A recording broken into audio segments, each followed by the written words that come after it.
Napaaral ulit ng bagong move si Uncle Drew dahil kay Wemby. So ilang araw na lang at magsisimula na ang 2023-2024 NBA season. Narito ang mga dapat abangang match-up ng mga bigating teams sa opening week. Unang laban sa pagitan ng LA Lakers at Denver Nuggets, sinundan ng Suns versus Warriors. Etong tapatan ng Golden State at Phoenix, mga idol, ay hindi dapat palagpasin ng mga fans dahil first time since 2019 maglalaro ulit si Kevin Durant sa home court ng Dub Nation.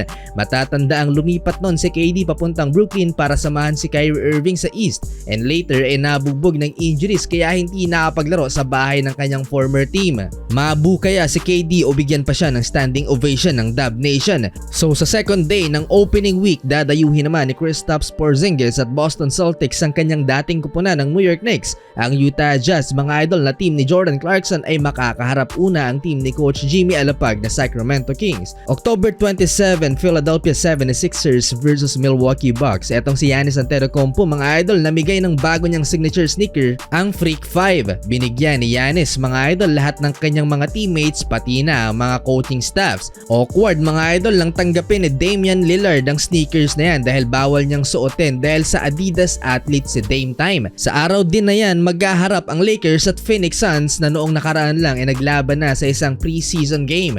October 28, muling magkikita si Al Horford at Jimmy Butler, Celtics versus Miami Heat. Mukhang aasa rin na naman ni Jimmy Buckets ng timeout si Horford. Last week lang napagtripan na naman ni Butler ang Celtics big man ng pangalanan niya si Horford bilang all-time starting center ng Atlanta Hawks. Atlanta Hawks, Al Horford. Makakalaban din ni Kyrie Irving ang kanyang dating kupunan ng Brooklyn Nets sa bahay naman ng Dallas Mavericks. October 30, Nuggets versus OKC Thunder, banggaan ni Chet Holmgren at Nikola Jokic. November 1, eto exciting, mga idol, ang unang pagkikita ni Victor Wembanyama at Kevin Durant. Pahabaan ng reach ang laban, Spurs sa bahay ng Phoenix Suns. Headline lagi itong si Wemby dahil gumagawa ng panibagong mga highlights kada laro ang French rookie.